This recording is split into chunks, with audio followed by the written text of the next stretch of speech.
UFC 326 takes place this weekend, and in this video, I'm going to be giving you my exact predictions for how I think every fight in the card is going to play out. So without further ado, let's get into the picks. As always, I like to recap how I did last week at UFC Mexico, and we actually did, we did quite well. We went 11-2 on picks, with our only wrong picks being Wes Schultz as an underdog. Yeah, that guy has no striking whatsoever. I wasn't banking on him knocking out Damian Penis. I was banking on him taking down Damian Penis, and he just stood there like a punching bag and got knocked down like 4 times in a minute, and yeah, that was a bad look. We also had Daniel Zellhuber as a -500 favorite. You would think, you know, -500 favorite would come through for the kid, but I guess King Green still has something in his tank, and Daniel Zellhuber at this point I think just needs to be cut from the UFC. We had a lot of good reads. Regina Turin as an underdog, Loner Kavanaugh as an underdog.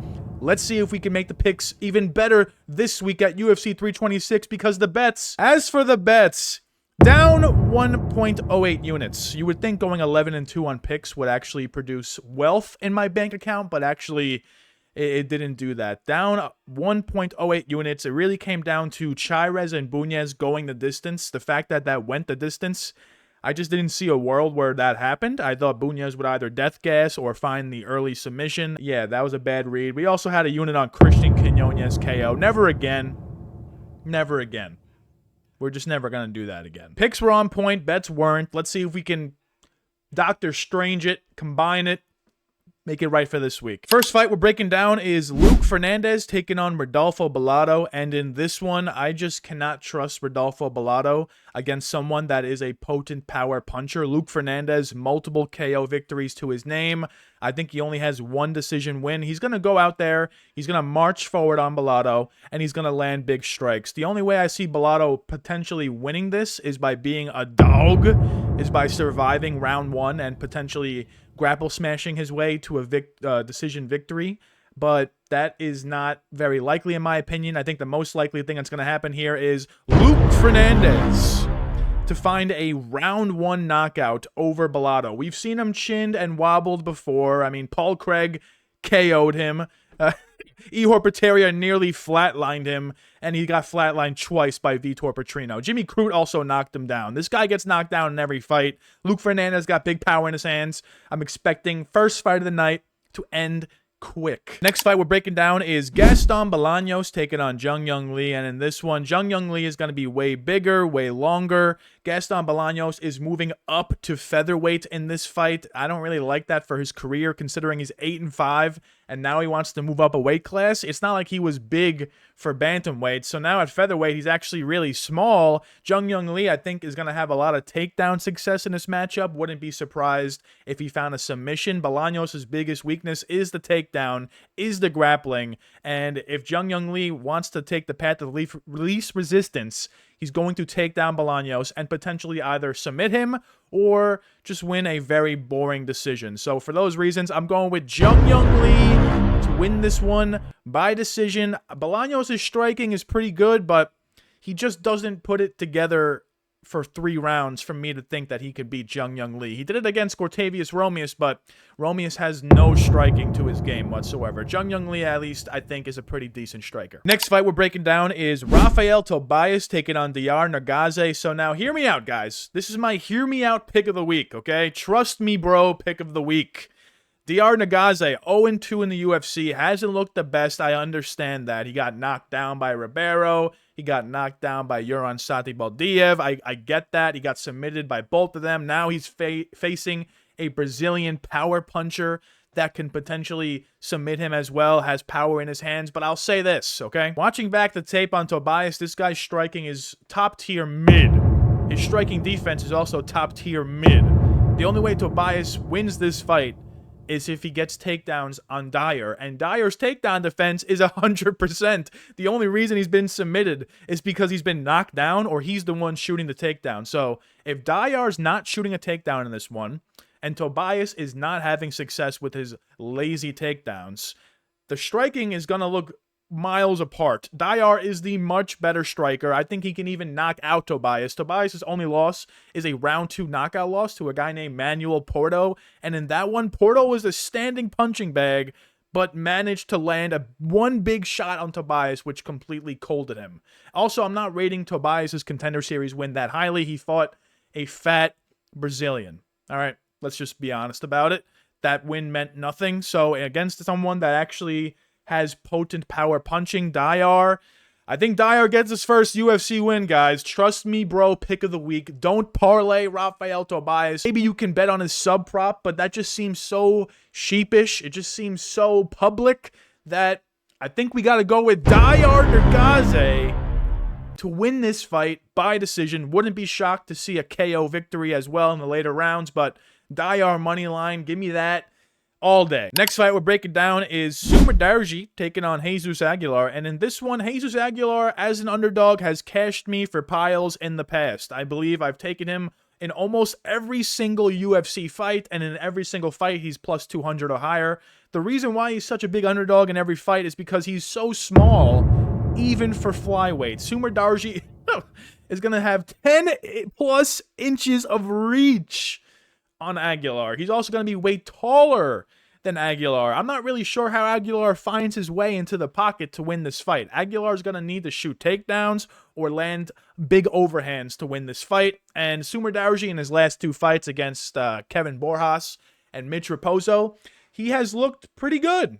He's pretty good at keeping the distance. He did get taken down a bunch by Raposo, but nothing happened from that. The way he gets his submissions is really by people taking him down, not by him shooting offensive takedowns. So even if this gets to the ground because Aguilar forces it there, I'm not super convinced he finds the sub. I think Sumudaerji just does what he does in his last 2 fights, which is just style on Aguilar at range and win a decision. But at minus 240... is that someone you want to be parlaying? Someone that doesn't really have any finish potential? I would say no. But from a pick perspective, where I'm trying to get my Tabology picks up, I think Sumudaerji by decision is the most likely thing to happen here. So I'm going with Sumudaerji to win this by decision. Not the most entertaining pick. I understand a lot of people are on Aguilar. He's a great dog.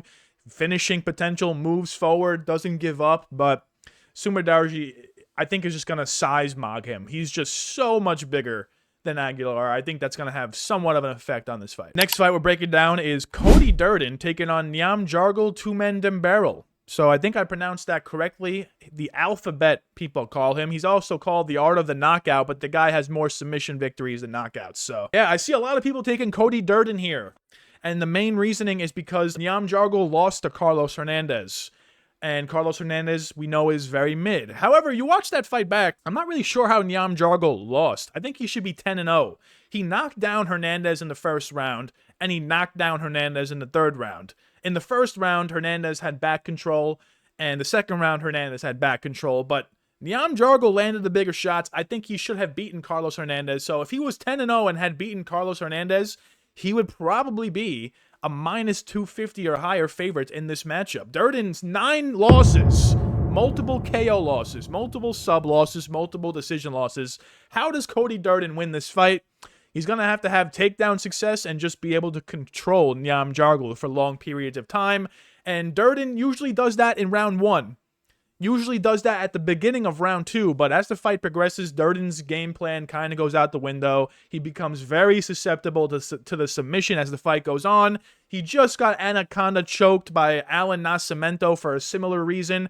I think Nyam Jargal, who also just had an Anaconda choke submission win, is going to find a submission on Cody Durden at some point with some type of front choke. Wouldn't be shocked to see him knock down Durden in round 1 after being controlled for 3 minutes and win the round. And then in round 2, I'm anticipating Nyam Jargal to win this fight by submission. I'm anticipating some type of front choke to happen. Durden, he's going to gas out, I believe, as the fight progresses if he goes all in on takedowns. And if he doesn't go all in on takedowns, Nyam Jargal is the much better striker. So a lot of paths to victory here for Nyam Jargal, minus 135. I might get around to just wagering that straight up. Next fight on the card is Alberto Montes taking on Ricky Turcios. Now we have another Ilio Topuria copycat. The first one was Gaston Bolanos, but he's not that good. Alberto Montes actually has some promise in the UFC, being 10-1. Biggest concern I have for Montes in this fight is he hasn't fought in nearly 2 years. However, you look at the tape, you watch Montes fight, big power in the hands, he moves forward, and he has an insane front choke submission. He can get the anaconda or the darce. It's basically the same thing depending on where you lock up the choke. And Montes has loads of them on his resume. Now, Ricky Turcios, how does he win? Maybe he tries to volume strike Montes, but at some point I think he's going to get clipped. Maybe he tries to take down Montes, but if he continuously does that, I think he's going to get front choke submitted. And maybe he can win a decision by just keeping it at range. But the way Montes fights, the way he pressures forward, I sincerely doubt that. Also, Ricky Turcios is moving up to featherweight for this fight. He is a career bantamweight, and after being 12-5, he is now moving to featherweight. Montes is the natural featherweight. I don't like that for Turcios' career whatsoever. I think Montes eventually finds the sub, so I'm going with Alberto Montes to win this fight by submission. Next fight we got is Donte Johnson taking on Cody Brundage. Now, the betting odds are very wide, all right? That's the first thing that jumps off the page to me, okay? Number 2, Donte Johnson looked extremely mid against Cedric Dumas in his UFC debut. Keep in mind, Donte Johnson, his entire career, he's been fighting light heavyweights and heavyweights. He makes his UFC debut at middleweight, and seemingly his one-punch knockout power goes out the window. He becomes a full-on wrestler, and if he does that against Cody Brundage, Brundage is going to have a serious path to victory. If Donte Johnson decides to not just bang, bang, bang, bang, bang, bang, bang in the first round, how does he win exactly? Takedowns on Cody Brundage? I guess Brundage doesn't have the best takedown defense, but Brundage has sneaky power, okay? And if Johnson gasses out like he kind of did against Dumas, Brundage, I think, has sneaky come-from-behind victory potential. 11-8-1. I'm just going to say that. Like, 11-8-1, do I really pick this guy, Cody Brundage? At the end of the day, I have to go with the majority here. Will I end up betting on this? Probably not. But I'm going with Donte Johnson to win by knockout. Like I said, I'm trying to get my Tapology pick percentage up, and if I were to just do a Hail Mary on Cody Brundage because the odds are crazy, it just doesn't really feel like a good play. Next fight we're breaking down is Gregory Rodrigues taking on Brunno Ferreira, and in this one, this is a rematch, okay? You watch back the first fight, it lasted about 4.5 minutes approximately, and Brunno Ferreira was landing big shots on Robocop, and Robocop was very hesitant to enter the pocket against Brunno Ferreira. Gregory Rodrigues also didn't really have the best takedowns. There was one moment of grappling in the first round, and Ferreira got up pretty easily from that. And Ferreira ended the round by just completely colding Gregory Rodrigues. Brunno Ferreira is coming off a Marvin Vettori decision victory, showing new shades to his game. I think he still has the power to knock out Robocop, and I think Robocop's chin is still very untrustworthy at a -200 price tag. If I'm Robocop and I got knocked out by this dude and I'm getting scheduled to fight him again, I would just fight completely differently. I would just go all in on takedowns, all in on the clinch, try to tire Brunno out from those exchanges, and eventually maybe find the sub in rounds 2 or 3, just like Abus Magomedov did against Brunno Ferreira. So Rodrigues round 3 sub, that's interesting. But ultimately, I'm taking another dog shot. I'm going with Brunno Ferreira to win this by round 1 knockout the same way he did against Robocop in the first fight. I think if he just lands on Robocop, he's going to knock him out. Robocop's going to need to do 15 straight minutes of grappling success to win. Ferreira just needs 1 shot, so I think that's good enough to take the dog shot. And my sheep pick of the week. We are currently 3-2 scouting the sheepiest pick of the entire card. Last week we said Brandon Moreno was going to lose, and he was the sheep pick. That was correct. We also had Torres Finney as the sheep pick. We had Charles Johnson as the sheep pick. A couple losses sprinkled in there, but ultimately the sheep pick has been slapping. So the best way to attack this is to pick the opposite side of the sheep. The sheep pick this week is going to be Cody Garbrandt as he takes on Long Zhao. So I have a few reasons for this. Let me break it down for you guys. So basically, Cody Garbrandt is hyped up due to his name being Cody Garbrandt. People just remember how he styled on Dominic Cruz all those years ago, but they don't remember how he's 3-7 in his last 10, and his only wins are Trevin Jones, who didn't throw a strike in that fight, Brian Kelleher, who doesn't know how to strike, and Rafael Asuncao, who was actually on his way to beating Cody Garbrandt before getting caught at the end of round 2 with a random overhand right. Long Zhao, one thing I can say about him, is he's very durable, all right? He's gone in firefights. He's gone to wars with multiple opponents at the UFC level, and he survived all of them, basically. Long Zhao also has grappling that he can go to, which Garbrandt has stifled against in recent bouts. Long Zhao can also employ the clinch. Long Zhao also lands way more significant strikes per minute than Cody Garbrandt.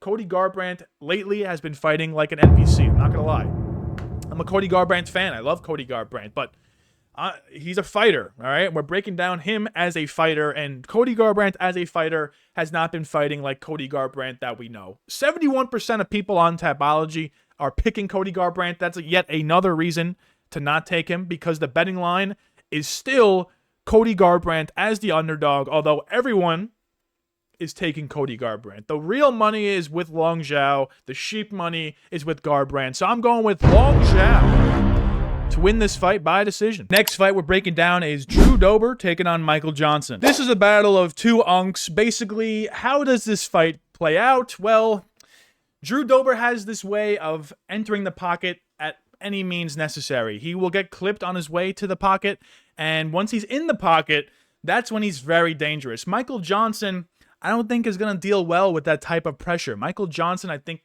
is better when he's dealing with long, rangier fighters because he can land his jab, he can land the cross to the body.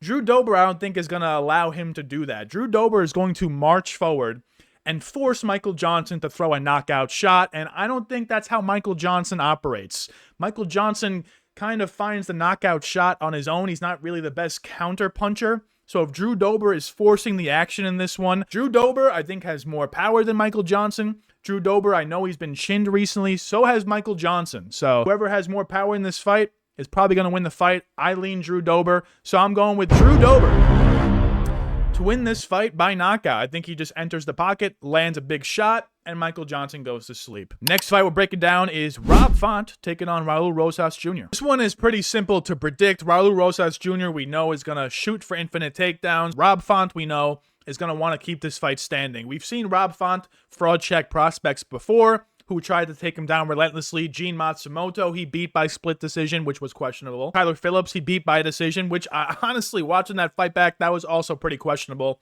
I thought Phillips could have won the first 2 rounds there. Now, Rosas Jr., he's going to employ the same strategy as a Kyler Phillips, as a Gene Matsumoto, which is just shoot for takedowns. And is that going to work against Rob Font? Well, Rob Font's takedown defense is very mid. I think Raul Rosas Jr. will have a lot of success getting takedowns against Rob Font. The ultimate question is, can Rosas Jr. submit Rob Font, or will Rob Font take over in the later rounds to win a decision like he usually does against prospects? I tend to think that Rosas Jr. is going to do enough in the first 2 rounds to ultimately win this fight by decision. I'm going with Raul Rosas Jr. to win by decision. Wouldn't be shocked to see a submission win. After all, 17-year age gap. Rob Font is 38, keeps getting submission artists. At some point, he's going to get submitted. Wouldn't be shocked if Rosas is the one to do it, but out of respect for Mr. Font, I'm going with Rosas by decision. One of my more confident picks on the card, to be honest. Next fight we got is Caio Borralho taking on Reinier de Ridder. All right, I just know that this pick is going to cause a lot of controversy because I already see for weeks now, people have been parlaying, betting Caio Borralho money line. It's been minus 130, minus 150, minus 180, minus 200. Now it's minus 275. It's nearing minus 300. Like, do you guys remember who Caio Borralho is? Like, he's not that good. I hate to say it. Yes, would he smoke me in a fight? Yes, Caio Borralho knocks me out in the first round. Okay, yeah, sure, whatever. But look at the significant strikes he lands. 3.44. He's not throwing with volume, okay? So that's number 1. Number 2, he's good at jiu-jitsu, but he's not really landing takedowns. 1.28 per fight. Like, that's not the best. He's not really shooting for takedowns often. He's also not landing with power often. His last few wins have all been by decision. I know he's been landing knockdowns, but nothing comes from them. I think he can land a knockdown on Reinier de Ridder, sure, but Borralho, I think, is just going to stand there and do that little thing where he's just bobbing and weaving back and forth. And Reinier de Ridder, being much larger than Caio Borralho, I mean, he has a huge size advantage. And the way Reinier de Ridder has been winning fights is by employing his size advantage. He gets into the clinch, he throws goofy knees, he throws goofy elbows, he lands goofy takedowns, and it works. It worked against Robert Whittaker, who I think is better than Caio Borralho. Caio Borralho also just got dog-walked by Nasruddin Imavov. Reinier de Ridder fought 4 fights last year. He was taking 2-month layoffs in between every fight. Eventually, that was going to catch up to him. That's why he looked so mid against Brendan Allen. Explain to me how he went 5 clean rounds with Robert Whittaker and won the 5th. But he gassed out after 3 with Brendan Allen. That's because his body was being overworked. He's taken 5 months off since that Brendan Allen fight. I think he is ready to go. I think he's going to employ the clinch against Caio. I think he can even land maybe a takedown on Caio. Why is that so out of the question? Reinier de Ridder landed takedowns on Bo Nickel. He's a wrestler. He can't take down Caio Borralho? And if Caio Borralho takes down Reinier de Ridder is extremely tricky on the ground. Wouldn't be shocked to see him reverse a position on Caio. I just think there's way too many fanboys on Borralho. Way too many people have their money invested on Borralho. For him to win, I just don't see it. I think Reinier de Ridder goofs his way to another victory. So I'm going with Reinier de Ridder. Controversial take of the week to win by decision, just by being goofy. What happened to breaking down fights like that? What happened to Dricus, man? People forget Dricus can win by creating a hole in the octagon and shoving his opponent through it. You know, Reinier de Ridder can win by flying piano from the sky. That is exactly how I see this fight playing out. Maybe not, exactly the flying piano, but Reinier de Ridder, I think, very good shot to win. And we got the main event, Max Holloway taking on Charles Oliveira. I already did a 15-minute full-length breakdown of this specific fight earlier in the week, so if you want to check that out, you can go watch Casual's Guide to Holloway versus Oliveira, but I'll keep this one short and sweet. Max Holloway has never really faced someone that's going to take him down relentlessly and grapple him to death. So Oliveira does have a pretty viable path to win, but I think that path to win is only existent in the first 2 rounds. I think once rounds 3, 4, 5 hit, that's where Holloway is going to start turning it up. He's going to start styling on Oliveira. Lightweight Max Holloway, I think, is a different breed. He actually has power in his hands now compared to featherweight where he would just volume monster people. I think at lightweight, he could actually start knocking people out. And Oliveira, I know he just got that sub win over Mateus Gamrot, but he got completely colded by Ilya. I know Holloway got colded by Ilya, but at least he was alive.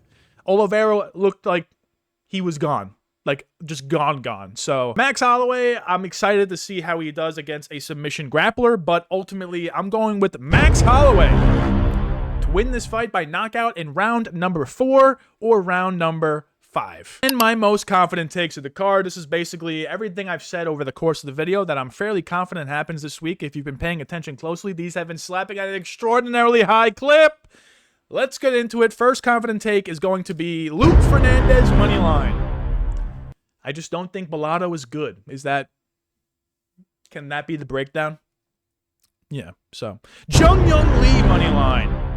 This is a complete setup for him to win here. Gaston Bolanos has no takedown defense, and his striking, it's all right, but Jeong Lee is way longer, won't even allow him to strike. Nyam Jargle, moneyline, or sub. If you want to take a long shot, maybe Nyam Jargle sub, that would be interesting, but ultimately, I think Nyam Jargle moneyline is a pretty good bet this week at minus 130, so yeah, Durden at 9 losses, yeah, I'm good. Alberto Montes by moneyline or sub. So Alberto Montes, I think, is a good parlay piece this week as well. I don't think Ricky Turcios is that good. Ricky Turcios moving up a weight class also concerns me. Montes, 2-year layoff, that is a little strange, but I think he's been putting work in the gym, and pretty good parlay piece, I think, Montes. Raul Rosas Jr. moneyline. At first, I was actually on Rob Font, but the more I look into it, Rob Font, 38 years old, he's not getting any younger. Eventually, he's going to start cracking to these up-and-coming prospects. I think Rosas Jr. is going to do that. And finally, we got Maximus Hollowayus on the money line. I think he's a good parlay piece as well. The only way Charles wins is Hail Mary sub, and Max wins every other dimension. So, yeah, these are my confident takes. My sneaky takes, this is basically every underdog or plus money prop that I was suggesting over the course of the video. Let's get into it, starting with Diyar Nurgozhay on the money line. Tobias, I don't think, is a good striker. I don't think Tobias' takedowns are that good either. Diyar has a 100% takedown defense. I know he's been subbed twice, but this is the trust me, bro, pick of the week. So trust me, bro. Don't parlay Tobias. Put money on Diyar with me. Let's continue. Brunno Ferreira by KO. If you're going to take Brunno Ferreira, don't bet his money line. I feel like the only way he really wins is by knockout. Rodrigues, I think, is going to win by decision or submission. Ferreira wins by KO. So, yeah, put money on the KO. Sprinkle it. It happened the first time. Don't see why it can't happen again. True Dober money line.